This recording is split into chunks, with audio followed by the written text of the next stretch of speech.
Ini adalah problem banyak orang. Sebab ia mengira bahwasanya kebahagiaan itu harus dengan kekayaan. Padahal bukan dari itu.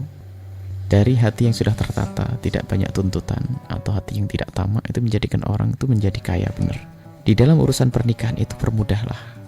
Sampai Rasulullah itu menyebutkan paling barokahnya wanita itu yang paling murah maharnya. Nah, kalau ada seorang laki-laki melamar seorang wanita, kemudian wanita itu menolak karena laki-laki itu belum punya pekerjaan, maka wahai Anda seorang laki-laki, bersyukurlah.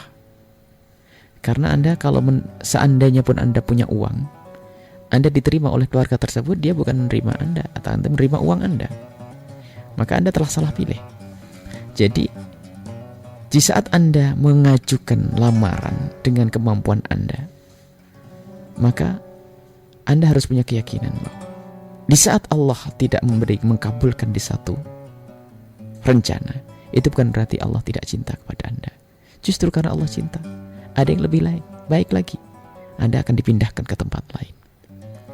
Jadi jangan seolah-olah, wah saya sudah tidak laiku, saya tidak begini, tidak mau menikah, saya kecewa. Oh tidak. Ada seorang besar, jadi untuk meminta itu tidak ada masalah dan tidak boleh gengsi. Kalau orang menginginkan sesuatu yang baik, harus dengan cara yang baik dan tidak malu. Ada sebuah contoh, Sayyidina Umar ibn Khattab menginginkan putrinya. Ini kebalikannya, laki-laki melamar wajar. Anda laki-laki melamar wajar dan ditolak tidak ada masalah. Dari sini tidak ditolak, di sini tidak diterima, pindah lagi, gak ada masalah. Dan tidak usah berkecil hati. Bahkan seandainya ini kebetulan pertanyaannya adalah malah melamar ya, kami anjurkan kepada para wali-wali yang mempunyai anak perempuan, jangan menunggu diminta, akan tapi meminta melamar pun boleh bagi seorang wanita. Ini dicontohkan oleh orang hebat. Siapa? Sayyidah Khadijah Al-Kubra. Ini saya masukkan sekali ini. Sayyidah Khadijah Al-Kubra adalah wanita yang cerdas. Tahu di Mekah ada seorang baik, seorang soleh, perilaku yang baik, perangai yang baik. Waktu itu adalah Nabi Muhammad, Rasulullah belum jadi Nabi.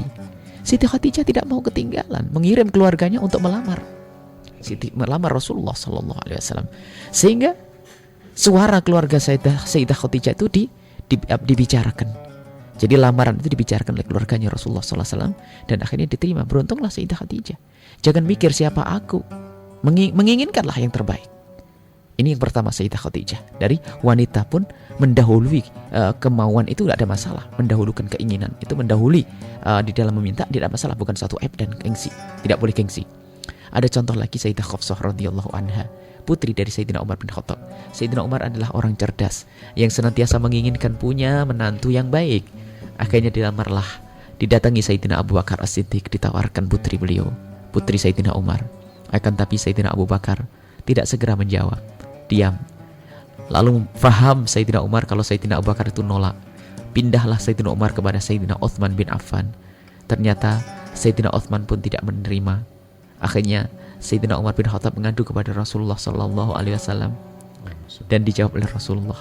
Saat mengadu, ya Rasulullah, aku pengen punya menantu yang baik, orang-orang soleh. Akan tapi orang-orang soleh yang aku sodori putriku tidak mau menerima. Abu Bakar menolak, Uthman menolak. Ya Rasulullah, apa jawab Rasulullah?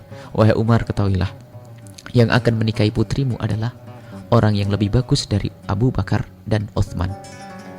Sayyidina Umar gak kebayang, siapa, adakah orang yang lebih bagus dari Abu Bakar dan Uthman? Dijawab oleh Rasulullah, yang akan menikahi putrimu adalah aku sendiri. Subhanallah, di luar dugaan. Gak ngebayang kalau Sayyidah Hafsah itu bakal diterima oleh Rasulullah. Ternyata ini karena usaha. Jadi Allah akan menilai dengan usaha. Jadi ini para wanita, para wali murid, para wali wanita yang mempunyai anak putih, anak gadis, anak putri, anak gadis, jangan ragu untuk meminang anak laki-laki. Bertanya, jangan nunggu. Mohon maaf, anak kita sudah model pas-pasan, akhlak kurang barangkali.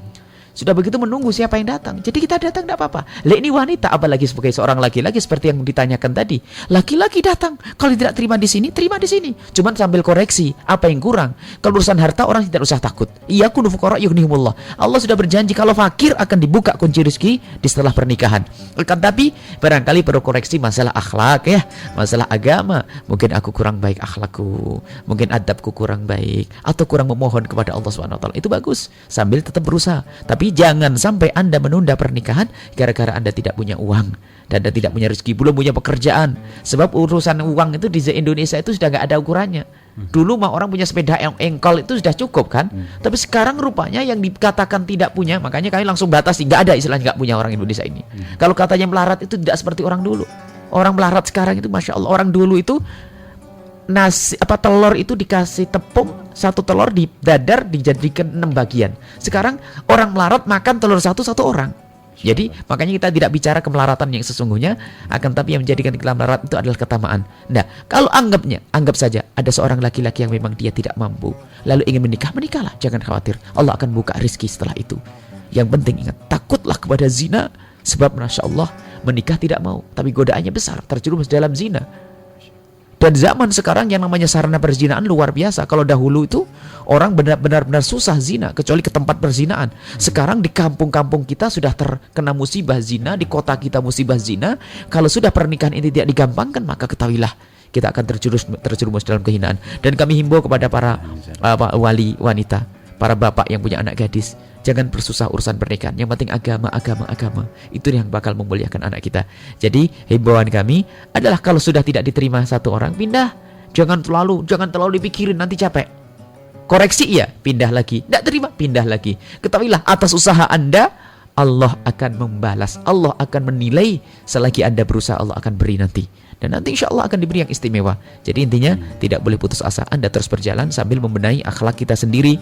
Barangkali mereka menolak karena akhlak kita yang tidak baik. Itu saja, wallahu a'lam bishawab.